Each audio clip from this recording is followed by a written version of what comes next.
Okay, so I was saying that is the sewage treatment plant is sewage treatment is done in 3 steps. First जो है वो physical है, physical के अंदर हमने फिल्ट्रेशन करा और सेडिमेंटेशन करा.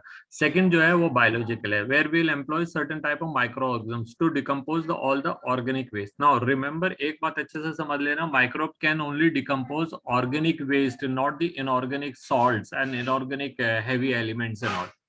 तो हम इस मेथड को एम्प्लॉय करके सीवेज ट्रीटमेंट प्लांट के अंदर हम ऑर्गेनिक सब्सटेंसेस को निकाल रहे हैं. सॉल्युबल वेस्ट को हम नहीं निकाल सकते, सॉल्युबल इनऑर्गेनिक वेस्ट को हम नहीं निकाल सकते. उनके लिए हमारे पास कोई तरीका नहीं है. उनके लिए तो अगर हमको ऐसा कुछ करना होगा तो वो एट द एंड यूजर जहाँ पे उसको वो यूज कर रहा है वहां पे कुछ मेथड वो लगाए. ठीक है, तो वो चीज आप अच्छे से समझ लीजिए. अभी हमारा जो मेन है एम है, हम सीवेज, नाम ही सीवेज लिखा है उसका, और main aim is that is the organic waste which are present in the sewage. वो मेनली अपन ने पढ़ा था वो ह्यूमन एक्सक्रीटा हो सकता है, और इट में भी हाउस होल्ड वेस्ट जो इन द किचन वगैरह उन जगहों से आ रहा है. तो उसको हम माइक्रोब्स को एम्प्लॉय करके निकालेंगे. नाउ कौन से माइक्रोब जो है दो कैटेगरी के हैं यहाँ पे, एरोबिक माइक्रोब्स और एनारोबिक माइक्रोब्स. तो एरोबिक माइक्रोब जो होते हैं वो डिकम्पोजिशन करते हैं. हमको मालूम है कि जब उनको डिकम्पोजिशन करना ऑर्गेनिक वेस्ट का, तो जितना ज्यादा डिकम्पोज कराना उतनी ज्यादा एयर की, ऑक्सीजन की जरूरत पड़ेगी.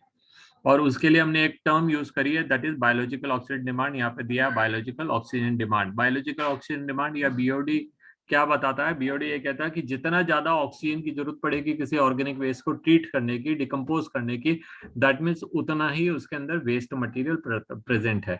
1 लीटर पानी लेंगे, उसको डिकम्पोज करने के लिए माइक्रोब्स को कितनी ऑक्सीजन की जरूरत पड़ती है, उसको अगर हम मेजर कर सकते हैं तो it will be a direct indication that how impure the water is और how much organic waste is present in the water. ठीक है, तो सबसे पहला काम हमारा क्या है? देखिए, the primary sludge is passed into a large aeration tank. Aeration tank जहां पे हम हवा इनफ्लो करेंगे in the water. Now this can be done by the various means. There are different methods. हम हो सकता है कि टैंक के अंदर सिर्फ पाइप छोड़ते हैं जिसके अंदर छोटे छोटे छेद हो रहे हैं, और उसमें हाई प्रेशर से हवा मारेंगे तो बबल्स बन करके बाहर आएंगे, है ना. तो उससे पानी को, मतलब जो भी माइक्रोब्स वहां पर हैं उनको इनफ ऑफ ऑक्सीजन मिल जाएगी. या फिर हम उसको फाउंटेन की तरह चला सकते हैं. ठीक है, आपने देखा होगा जैसे गार्डन्स वगैरह में फाउंटेन लगे रहते हैं, वैसे फाउंटेन्स अगर हम लगा देंगे तो ये पानी जो है वो फाउंटेन में जाएगा, ऊपर जाएगा, तो हवा की ऑक्सीजन के कांटेक्ट में आता है एंड इट एनरिचेस. ठीक है, फ्रोथ फ्लोटेशन वाला अगर आपने मेथड पढ़ा हो तो उसके अंदर क्या था, हमने पाइप डाला था और पाइप के अंदर छोटे छोटे छेद थे, बाहर से हवा मारी थी, घुमाते जा रहे हैं.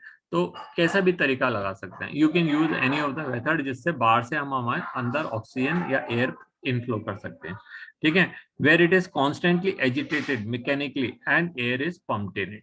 सो क्या कि उसको बराबर ऑक्सीजन मिलेगी. This allow vigorous growth of way useful aerobic microbes into into flocs. ठीक है, अब ये फ्लोक्स क्या है? फ्लॉक्स वो माइक्रोब्स हैं जो डिकम्पोज करेंगे. तो देखिए, फ्लॉक्स the masses of the bacteria associated with the fungal filament to form match like structure. So here both the bacteria and the fungi, they are decomposers and they are living together. ठीक है, fungi जो है वो fibrous हैं, वो filaments के form में, और बैक्टीरिया उन पे चिपके हुए हैं. तो ये पूरा फ्लॉक्स बनाते हैं और इनका काम है डिकम्पोजिशन करना. ठीक है, while growing these microbes consume major part of the organic matter in the effluent, sorry, and this significantly reduces the biological oxygen demand. तो जैसे जैसे डिकम्पोजिशन होता जाएगा वैसे वैसे ऑक्सीजन की कमी होती जाएगी, वैसे वैसे पानी साफ होता जाएगा.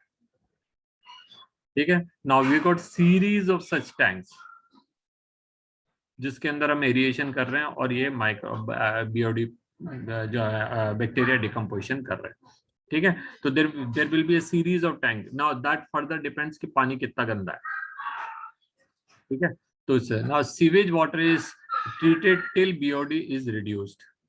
Now BOD test measured the rate of uptake of oxygen for by microorganisms in a simple water, and thus indirectly BOD is a measure of organic matter present in the water. ये आप याद रखिए, BOD is a indirect measure की जिससे हम पता कर सके पानी कितना गंदा है, क्योंकि जितना गंदा होगा उसको उतनी ऑक्सीजन की डिमांड पड़ेगी बाहर से साफ करने के लिए.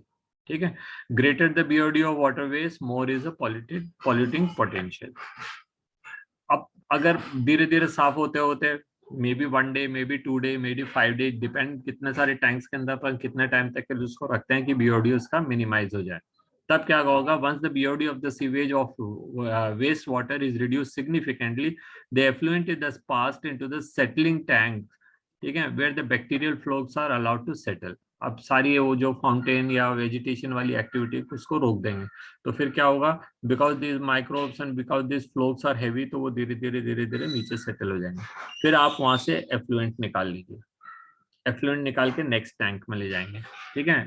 This sediment is called activated sludge. जो नीचे सेडिमेंट हो गया इसको हम क्या कहेंगे, activated sludge.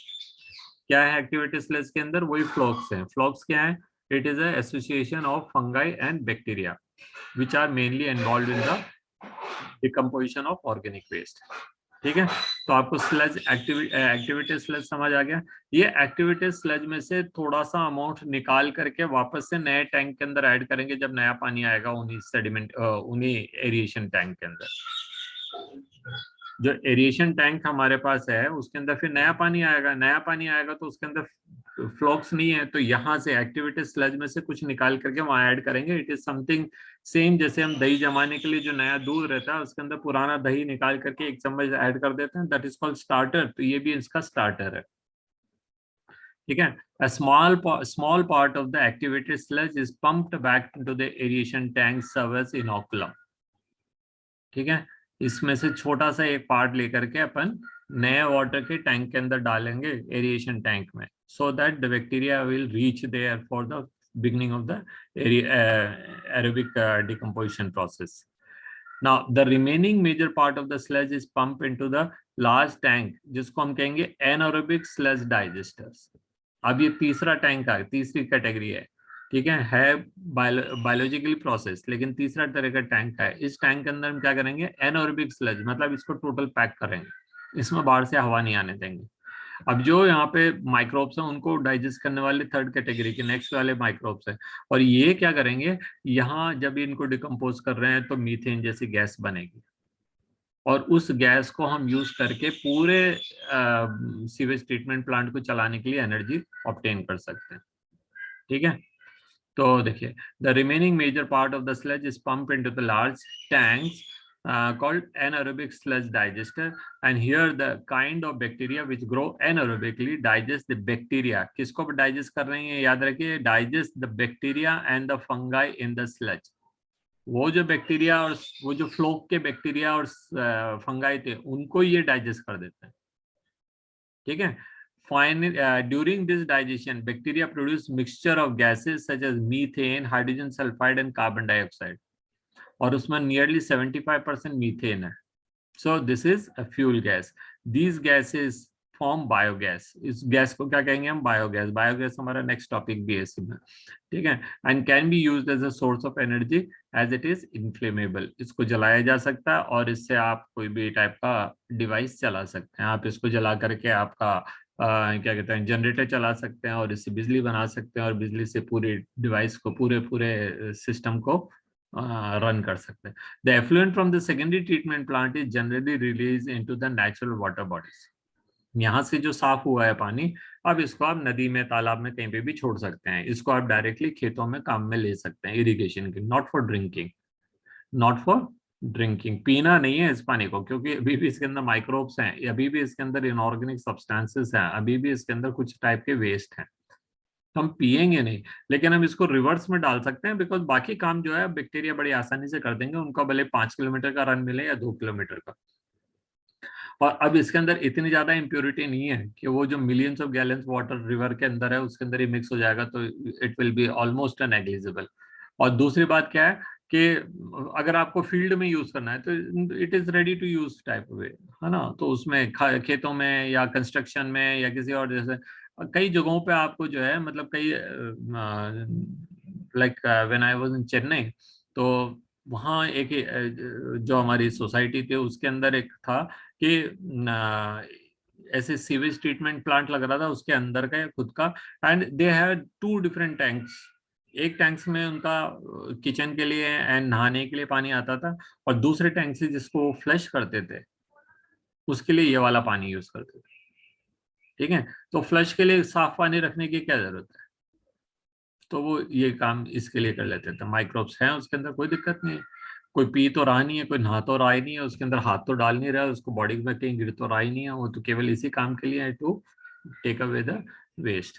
Okay, the effluent from the secondary treatment plant is generally released into the natural water bodies like rivers and streams. The aerial view उसका यहाँ पे दे रखा है ना। अब मैंने आपसे कहा था तीसरा, दैट इज केमिकल प्रोसेस। तो केमिकल प्रोसेस अगर हमको जरूरत है, अगर हमको इस पानी को पीने के लिए काम में ले रहा है, इसको हमको ह्यूमन यूज के लिए लेना है कहीं पे भी, तो हमको इसको केमिकली ट्रीट करने की जरूरत पड़ सकती है। क्लोरीनेशन करेंगे इसका, ठीक है, या किसी और तरीके से हम इसको साफ करेंगे, तो इसमें जो भी कुछ माइक्रोब्स हैं उनको साफ कर देंगे, है ना। तो ये तरीका है। And we can even use ultraviolet radiations और सम अदर मेथड्स और रिवर्स ऑस्मोसिस। तो इससे ये पानी जो है बिल्कुल ह्यूमन कंजम्पशन के लिए फिट हो जाएगा। नाउ लास्ट सेंटेंस है, एक सेंटेंस पढ़ने लायक जगह है, इतना ही छोड़िए, आज के लिए छोड़ते हैं, इतना ही है, कल से यहाँ से आगे से शुरू करेंगे। That's all children, good day, enjoy your day. Thank you sir. Welcome. और कल के पेपर के लिए कुछ पूछना है?